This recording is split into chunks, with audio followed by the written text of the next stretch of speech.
It began with a whisper, a single line buried deep in a classified cable, carried across oceans and deserts until it landed like thunder in the heart of Africa. 48 hours. That was the deadline. 60% of a nation's oil and gold, or consequences beyond imagination. And at the bottom of that paper, a name the whole world knows. Donald J. Trump, then President of the United States. But hear me well, my brothers and sisters. This is not just a tale about a document. It is not just a tale about politics. This is about sovereignty. About a young captain named Ibrahim Traoré, standing in uniform with fire in his eyes and steel in his voice, declaring to the mightiest empire on earth, Burkina Faso is not for sale. Yes, beloved, this story is raw. It is urgent, and it is real. It will take us from smoke-filled war rooms in Ouagadougou to the buzzing streets of Bamako, from the watchful satellites above to the grassroots movements below. And by the end, you will see how one small nation shook the foundations of global power. Before we dive deep, let me ask you this. If you believe stories like this must be told, if you believe truth deserves a pulpit, then don't forget to hit that subscribe button. Like this message and share it with a friend. It all started with a leak, a single sentence, hidden like a serpent in the grass, coiled within a classified cable. Most cables are dry, technical, forgettable. But this one, oh, this one carried weight like a thundercloud ready to burst. The words were clear.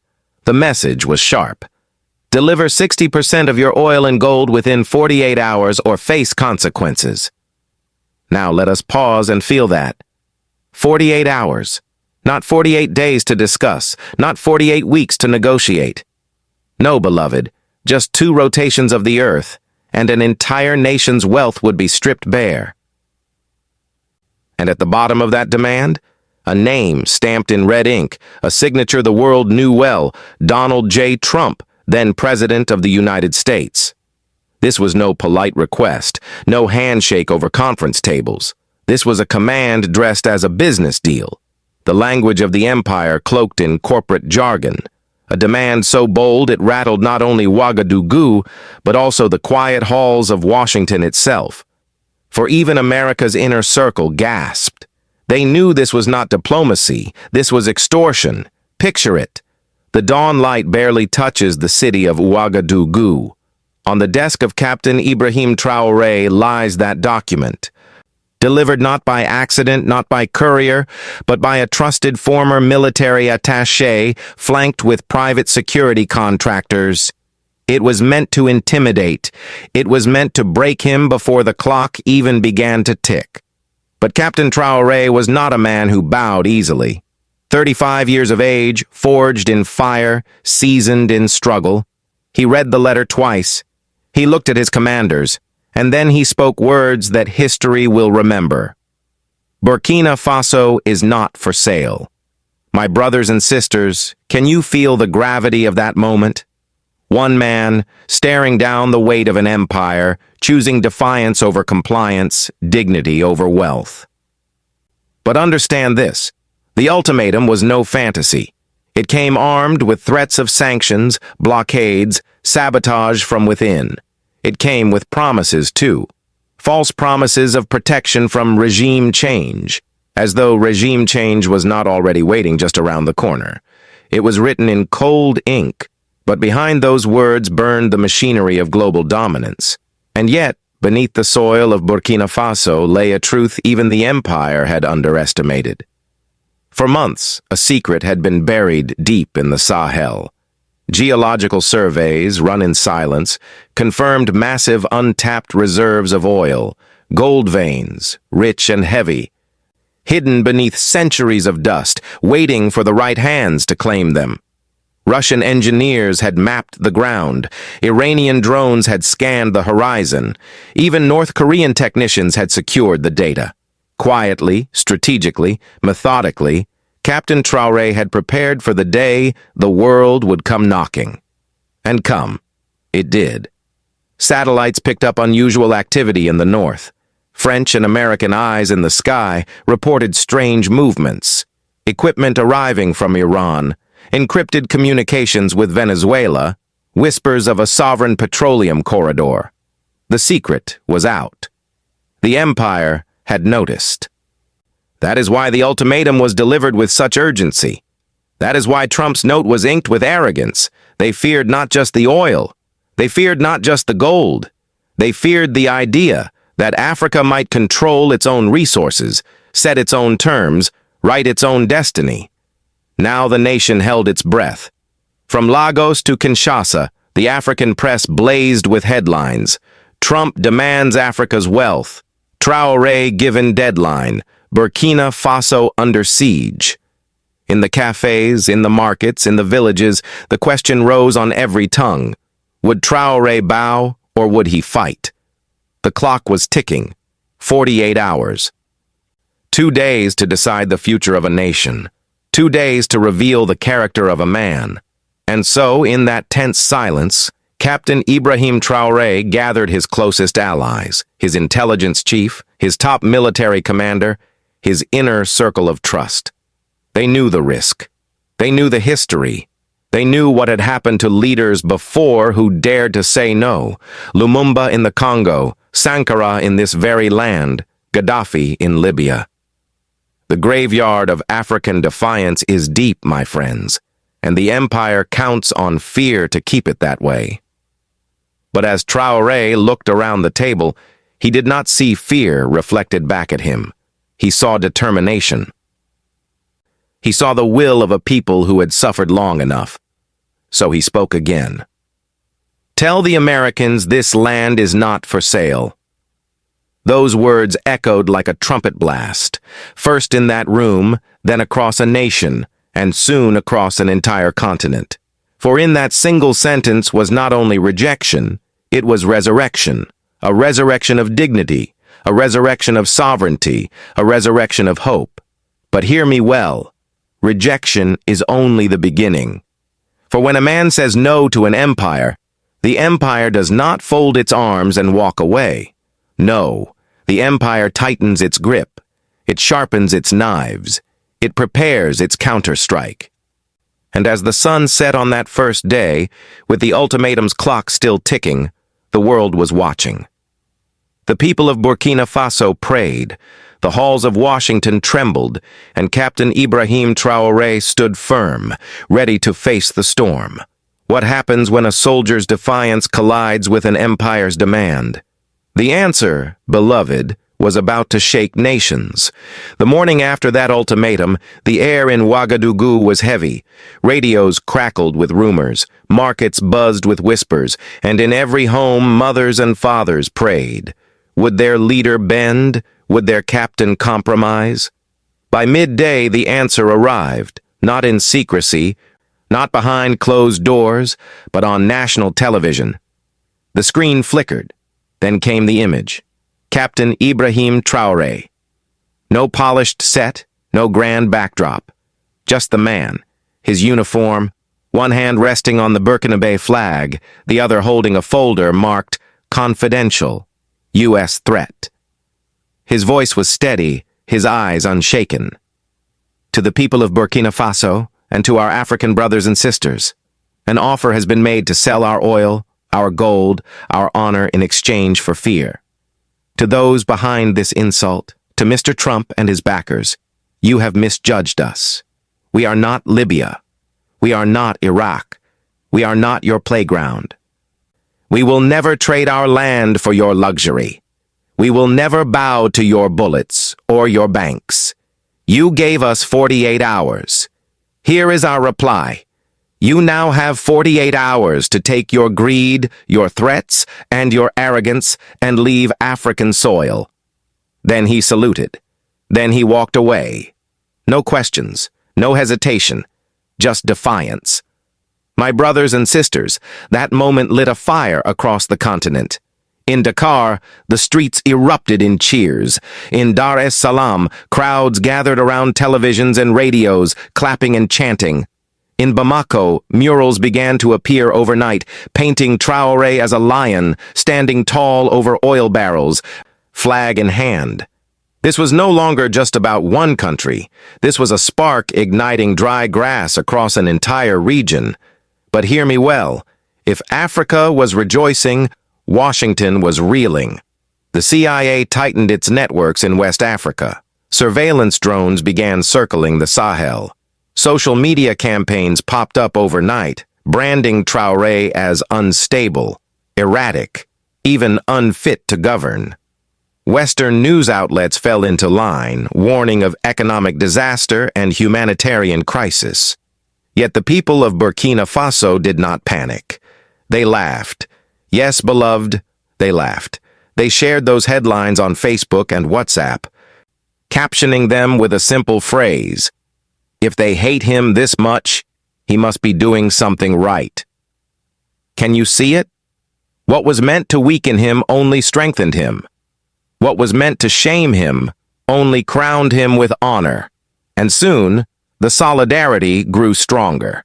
3 planes touched down in Ouagadougou. No bombs, no soldiers of fortune, but brothers in arms.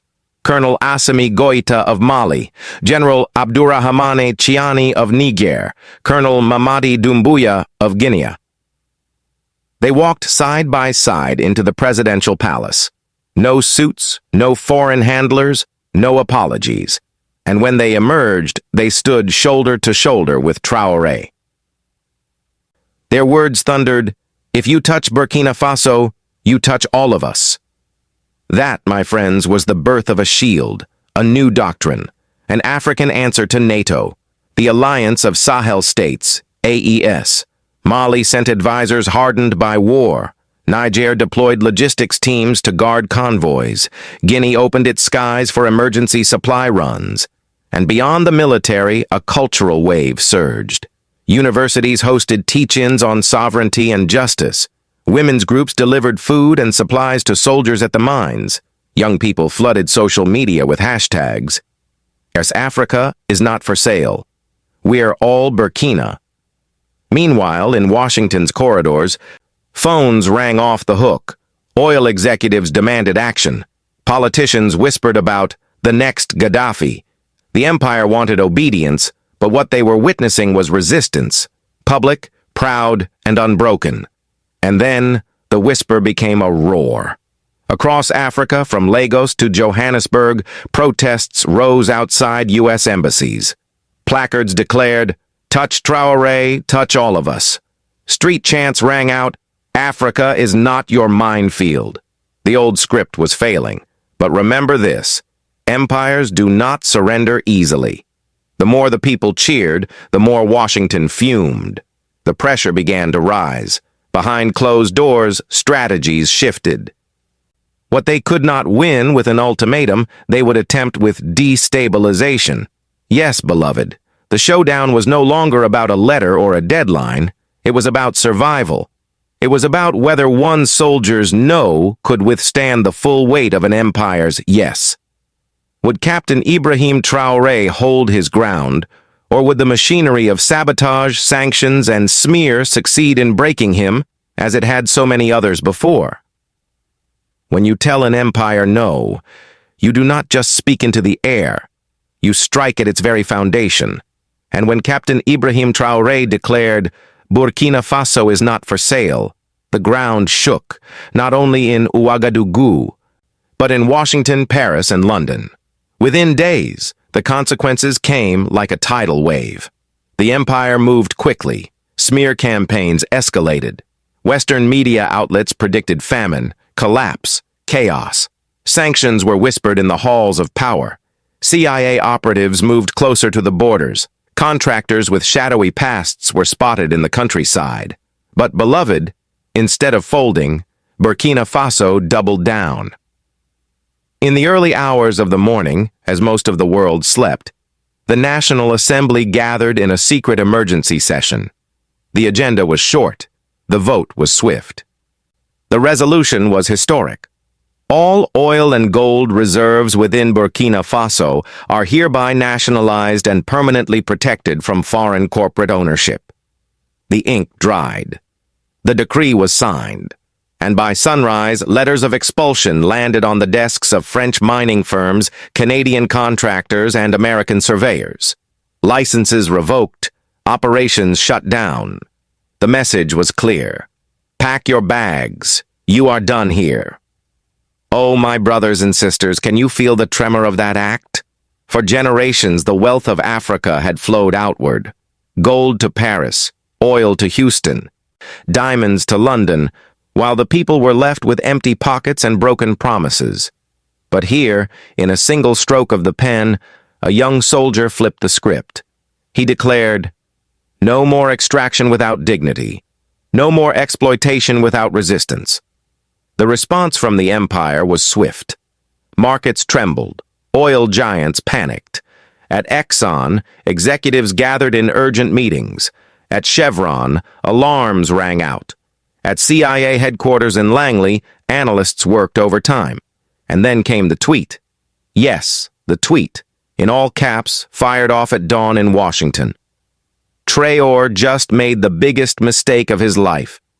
Africa will pay for this. That was Donald J. Trump shaking the digital pulpit of the world. But when aides showed the tweet to Captain Traoré, he chuckled. He leaned back and with a calm voice said, "That is the sound of an empire losing control." Yet do not mistake calm for carelessness. He knew the storm was coming. Troops were mobilized. Air defenses went live. Oil fields and gold convoys were locked down. AES allies, Mali, Niger, Guinea, moved quickly. Armored units crossed borders. Radar systems lit up. A pact was signed promising retaliation for any foreign attack. And then, like a whisper in the wind, came new allies. Not in the form of threats, but in the form of opportunity. A Chinese delegation arrived, quiet, practical, offering to build a refinery in 90 days, to install gold valuation systems, to bypass the dollar with digital trade. Russia followed close behind, landing unmarked crates filled with anti-drone systems, advanced defense equipment, and seasoned advisors. Washington called it a dangerous new axis. But in Ouagadougou, the people called it hope. For the first time in living memory, Africa was not begging for help. It was choosing partners on its own terms. And the streets responded with joy. Crowds sang, drums thundered. Young men wore T-shirts that read, "If CNN hates you, you are doing something right." Women marched with baskets of food for soldiers. University students debated sovereignty in packed classrooms. Social media lit up with hashtags, "We protect what is ours." Africa is not for sale. Can you see it? What began as a threat became a movement. What began as a deadline became a declaration. What began as fear became fire. But let us not forget, fire spreads and fire consumes. As Traoré's image appeared on murals and magazine covers, as his speeches went viral across continents, the risks multiplied. Private intelligence firms launched digital attacks. Bots flooded social media with fake scandals. Foreign agencies whispered once again about regime change. The empire does not forgive defiance. The empire does not forget resistance. And so the question hangs in the air, my beloved.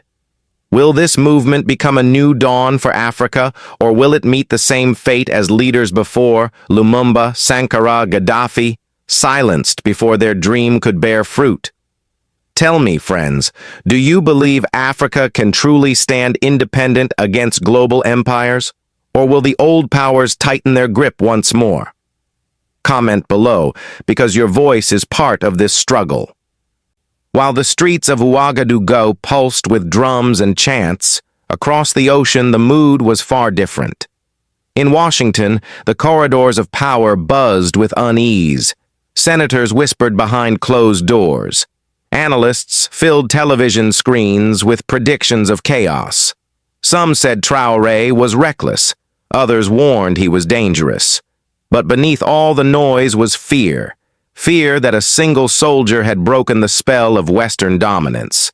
The United States tried to play it cool.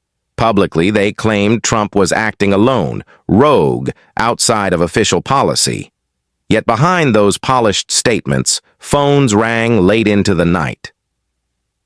Oil executives demanded answers. Intelligence chiefs mapped out sabotage plans. The empire did not want to admit it, but they were rattled. Meanwhile, in Europe, the reaction was split. Paris was furious. For decades, French companies had siphoned gold and resources from Burkina Faso. To see contracts torn up overnight was a humiliation. In London and Berlin, leaders spoke carefully, weighing words, unwilling to push too far but unable to hide their alarm. But it was not just the West that reacted.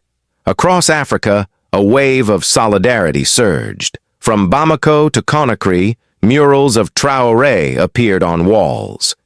In Nairobi, students chanted his name in campus squares. In Lagos, thousands gathered outside the U.S. consulate carrying signs. Africa is not your minefield. Even in the diaspora, the story resonated. Black communities in Europe and America watched closely, some saying, "At last, a leader who speaks our language of dignity." Videos spread across social media. He told Trump no, and he's still standing. For many, this was more than politics. It was a prophecy fulfilled, a long-awaited echo of resistance. And then came the global giants. Russia and China wasted no time. Moscow called Traoré a symbol of sovereignty. Beijing framed its support as partnership without chains. Together they saw an opportunity where the West saw rebellion. To them, Burkina Faso was not just a country. It was a door, a wedge, a crack in the old system of control. Friends, can you see what was forming? This was no longer just about Burkina Faso. It was about a continent. It was about a world divided, an old empire trembling, and new powers moving in. But such moments carry danger. For if Africa's leaders stand tall, the question becomes, how far will the empire go to push them down? Will Burkina Faso become the seed of a new global order, or the target of the next great conflict? The answer was still to come. By now, Captain Ibrahim Traoré was no longer just a soldier, no longer just a head of state. He had become a symbol. His name echoed not only in the villages of Burkina Faso, but across the cities of Africa, across the screens of the diaspora, across the headlines of the world. Time magazine ran a cover, "The Man America Can't Bully." To young Africans, he was proof that leadership could mean courage. To elders, he was the echo of a dream once carried by Sankara, Nkrumah, Lumumba. But symbols, my brothers and sisters, come with risk. Fame draws fire. Every time Traoré's speeches went viral, the empire sharpened its knives. Whispered plans of destabilization swirled. Private intelligence firms targeted him online. Propaganda painted him as the next dictator.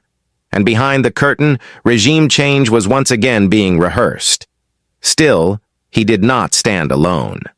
AES, the Alliance of Sahel States, had become more than an agreement on paper. It was a living shield. Mali deployed armored units to his borders. Niger opened its radar skies. Guinea pledged rapid response if an attack came. For the first time, Africa was speaking with one voice. Touch one of us. Touch all of us. And then there was the global dimension. Russia had delivered anti-drone systems. China had offered a refinery in 90 days. Together, they helped Burkina Faso take steps toward independence, not just in name, but in practice. Controlling the oil, valuing the gold, bypassing the dollar. It was not perfect, but it was progress. Yet the road ahead remained steep. Sanctions could still come. Sabotage could still unfold, and history has shown us that empires do not loosen their grip without a fight. The fate of Lumumba, the fall of Sankara, the destruction of Gaddafi, these stories cast long shadows over any leader who dares to resist. So here we stand, beloved, at a crossroad. On one side lies hope, a united Africa, sovereign and self-reliant, building its own future. On the other side lies peril, coups, assassinations, invasions, a continent once more torn apart for its wealth.